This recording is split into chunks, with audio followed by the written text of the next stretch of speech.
naset na natin yung page from and page 2. So, kailangan natin pumili ng printer. So, yan. So, right now, dalawang printer ang nakaset. Printer 1 and printer 2. Ano? Ito yung A4, ito naman yung long.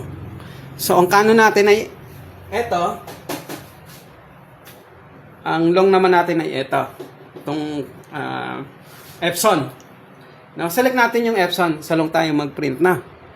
Ayan. So, remember, ito yung code natin. Tandaan natin. 76336. 76336, no? Okay? Click next. Then, it will calculate kung magkano ba yung babayaran natin, no? Since sa long tayo, 6 pesos ang nakakonfigure na price per print sa long. Actually, this one is configurable. So, it depends on the